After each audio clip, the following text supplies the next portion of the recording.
ఒకటి నంబర్ వాళ్ళకి 8 unlucky number. వాళ్ళకి శనివారము 8 కలిసి రాదు. ఓకే. 1లో పుట్టిన వాళ్ళకి 1, 10, 19, 28లో పుట్టిన వాళ్ళకి సూర్యుడు అధిపతి. సూర్యుడికి శని శత్రువు.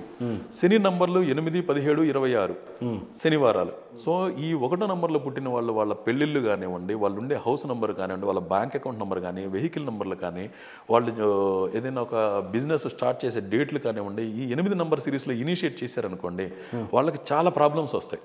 They will face lot of problems. Okay. అదే వాళ్ళు వాళ్ళ లక్కీ నెంబర్ అయిన 1, 4 నంబర్ సిరీస్లో 1, 10, 19, 28, 4, 13, 22, 31 ఇవి 4 నంబర్ సిరీస్. సో వాళ్ళకి ఆ నంబర్లు బాగా కలిసి వస్తాయి. ఆ డేట్లో ఉన్న వాళ్ళకి 4 కలిసి వచ్చింది. 1, 4, 2 లక్కీ నెంబర్స్. 1, 4, 2 lucky numbers. అంటే పుట్టింది ఒకటే కాబట్టి అది 1 + 4 ఎందుకు అంటే రాహువు వాళ్ళకి మిత్రుడు. ఓకే. కాబట్టి 4 నంబర్లు కూడా వాళ్ళకి కలిసి వస్తాయి. సో ఆ సిరీస్ డేట్లలో గనక వాళ్ళు ఇంపార్టెంట్ థింగ్స్ ఇనిషియేట్ చేసుకున్నారనుకోండి, ఎక్కువ సక్సెస్ వస్తుంది, తక్కువ హర్డిల్స్ ఉంటాయి. తర్వాత 2వ నంబర్లో పుట్టిన వాళ్ళకి చంద్రుడు అధిపతి. చంద్రుడికి బుధుడు శత్రువుగా ఉంటాడు.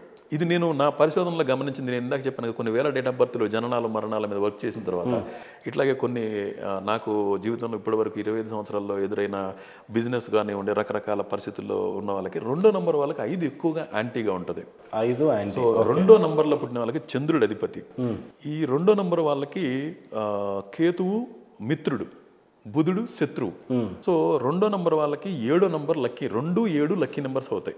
2, 7 లక్కీ నెంబర్స్ అవుతాయి. 5 అనేది 5 బుధవారం నెగిటివ్ గా ఉంటాయి. ఓకే. సో ఇప్పుడు వీళ్ళు గనక 2వ తారీఖులో పుట్టిన వాళ్ళు అంటే 2, 11, 20, 29 తారీఖుల్లో పుట్టిన వాళ్ళకి 2 అధిపతి.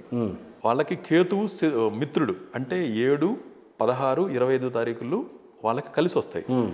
ఈ నెంబర్ వాళ్ళకి 5 శత్రు సంఖ్య. 5, 14, 23 ఏ బుధవారం అయినా సరే, ఏ బుధవారం అయినా ఒక పని మొదలు పెట్టారంటే వాళ్ళ జీవితంలో ఆ పనిలో హర్డిల్స్ చూస్తారు. పరిశోధించాలి మరి ప్రేక్షకులంతా. ఖచ్చితంగా ఇదంతా నేను పరిశోధన చేయమనే చెప్తున్నాను. ఎవరు వాళ్ళకి వాళ్ళ జీవితంలో ఏమైనా ఫెయిల్యూర్స్ ఉంటే అక్కడ ఆ 5 బుధవారాలు ఎలా వచ్చినాయి, వాళ్ళ శత్రు సంఖ్యలు ఎలా వచ్చినాయో చెక్ చేసుకోమని చెప్తున్నాను. అట్లాగే ఇప్పుడు ఒక మనిషి జీవితంలో నంబర్లు ఎక్కడెక్కడ ఇంపార్టెంట్ ప్లే చేస్తుంది అనేది నేను నా ఆస్ట్రో ఎండి వెబ్సైట్లో మొత్తం ఫార్ములా పెట్టించాను. నా జీవితంలో నాకున్న అనుభవంతో ఒక డేట్ ఆఫ్ బర్త్ ప్రకారం మన జీవితంలో నంబర్లు ఎక్కడ ఇంపార్టెన్స్ వస్తాయి అనేది నేను ఆ ఫార్ములాలో ఇచ్చున్నాను. ఉందా అండి? ఇప్పుడు సెర్చ్ చేస్తే అది ఎవరైనా దాంట్లో చెక్ చేసుకోవచ్చు. ఏంటది వెబ్సైట్ ఒకసారి రిపీట్ చేయండి. astromd.com. ఓకే. తర్వాత 3వ నెంబరు ఎవరైనా 3వ తారీఖు కానీ, 12 కానీ, 21 కానీ, 30వ తారీఖు కానీ పుట్టారనుకోండి, వాళ్ళకి గురుడు అధిపతి. గురుడికి శత్రువు జ్యోతిషాస్త్ర ప్రకారం బుధుడు.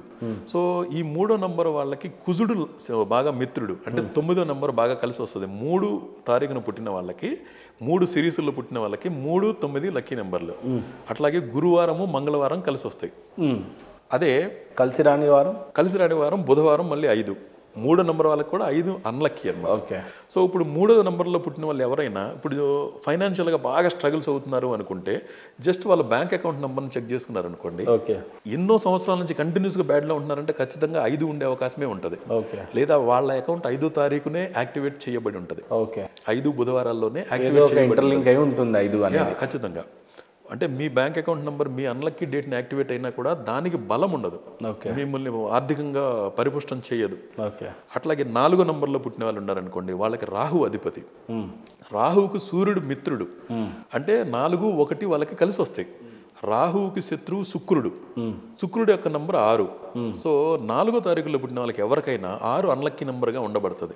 అంటే 4, 13, 22, 31 తారీఖుల్లో పుట్టిన వాళ్ళకి 6వ తారీఖున ఏదైనా 6 శుక్రవారాలు ఏదైనా పని ఇనిషియేట్ చేశారనుకోండి, వాళ్ళకి జనరల్గా ఆ డేట్లో కలిసి రావు, నెగటివ్స్ ఎక్కువ వస్తాయి, వాళ్ళకి ఛాలెంజెస్ ఎక్కువ వస్తాయి.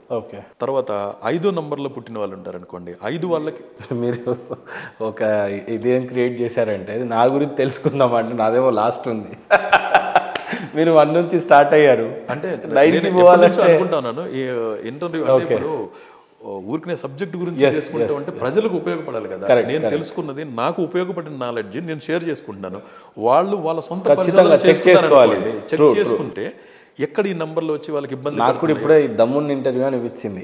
కారణం ఏంటంటే ఎటో పోయేదానికన్నా నిజంగానే బాలమునంగి గారికి ఉన్న సబ్జెక్ట్ ఏంటి అన్న అంత కిక్ తెప్పించారు ఫైనల్గా.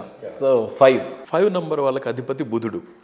సో 5కి శుక్రుడు కూడా మిత్రుడిగా ఉంటాడు. 5 నంబర్ వాళ్ళకి 5, 6 నంబర్లు కలిసి వస్తూ ఉంటాయి. చంద్రుడు శత్రువు వాళ్ళకి ఆ గ్రహానికి. కాబట్టి 2, 11, 20, 29 తారీఖుల్లో గనక ఏదైనా పని ఇనిషియేట్ చేస్తే ఆ డేట్లు వాళ్ళకి సోమవారం కానివ్వండి. 5 నంబర్లో పుట్టిన వాళ్ళు, 5 టోటల్ కలిగిన వాళ్ళు, అంటే డేట్ మాత్రమే, డేట్ మంత్ అన్ని టోటల్ చేస్తే చెక్ చేయదు, ఓన్లీ డేట్ మాత్రమే. 5 తారీఖుల్లో పుట్టిన వాళ్ళకి 2 అన్లక్కీగా ఉంటుంది, సోమవారం అన్లక్కీగా ఉంటుంది.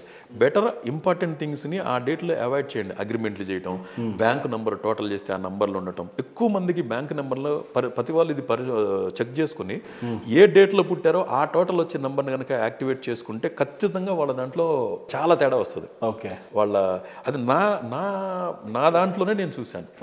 అసలు నేను నంబర్లన్నీ ఫ్యామిలీ మెంబర్స్తో సహా నా అన్నీ మార్చిన తర్వాత వచ్చిన ఇన్కమ్కి అసలు అంతకుముందు ఉన్న లైఫ్కి అసలు కంపారిజనే లేదు. అసలు కంపారిజనే లేదు. నేను అది నా జీవితంలో నేను చూసిన తర్వాతే నేను చెప్తున్నాను. తర్వాత ఎన్నో వేల మనుషుల జాతకాల్లో వాళ్ళ జీవితంలో ఏ నెంబర్లు ఎలా పనిచేసినాయో నేను చూసిన తర్వాతే ఈ ఫార్ములా నేను కంక్లూడ్ చేసుకున్నాను. ఈ నెంబర్లు ఎక్కువ పనిచేస్తున్నాయి ఇట్లాగా. ఇందులో కొన్ని ఎక్సెప్షన్స్ ఏమన్నా ఉండి ఉండొచ్చు. తర్వాత 6వ నంబర్ పుట్టారనుకోండి, 6వ తారీఖున పుట్టిన వాళ్ళకి శుక్రుడు అధిపతి. శుక్రుడికి కుజుడు చాలా మిత్రుడు. కాబట్టి 6, 9 నంబర్లు బాగా కలిసి వస్తాయి వాళ్ళకి. 6, 15, 24, 9, 18, 27 వాళ్ళకి శుక్రవారము, మంగళవారం ఈ డేట్లు ఏదైనా ఇనిషియేట్ చేస్తే వాళ్ళకి బాగా కలిసి వస్తుంది. నెక్స్ట్ వాళ్ళకి అన్లక్కీ నెంబర్ వచ్చేసి రాహువు వ్యతిరేక ప్లానెట్. 4వ తారీఖుల్లో కనుక వాళ్ళు ఏదైనా ఇనిషియేట్ చేశారనుకోండి, ఎక్కువ ఛాలెంజెస్ చూస్తారు. సో ఇంపార్టెంట్ థింగ్స్ ఏదైనా అసెట్లు కొనేటప్పుడు అగ్రిమెంట్లు డేట్లు కానివ్వండి, ఆ అన్లక్కీ డేట్లలో రిజిస్ట్రేషన్లు చేసుకున్నారనుకోండి, అది ఇల్ ఫేటెడ్ ప్రాపర్టీ అవుతుంది. ఇక అక్కడి నుంచి దాన్ని అతని జీవితంలో అది ఉండదు. తొందరగా వెళ్ళిపోవడానికి ట్రై చేస్తుంది. వెళ్ళిపోవాలంటే అతను ఏం చేసినా అన్నింటిలోనూ లాస్లో వచ్చి ఆ ఇల్లు అమ్ముకుని బతకాల్సిన పరిస్థితిలోకి వెళ్ళిపోతాడు, లేదా లైఫ్ చాలా నెగిటివ్లోకి వెళ్ళిపోతుంది. ఇది ఎన్నో కేసుల్లో నేను ఈ చూసిన తర్వాత ఈ ఫార్ములా అత్యంత అథెంటికేటివ్గా ఉంటుంది.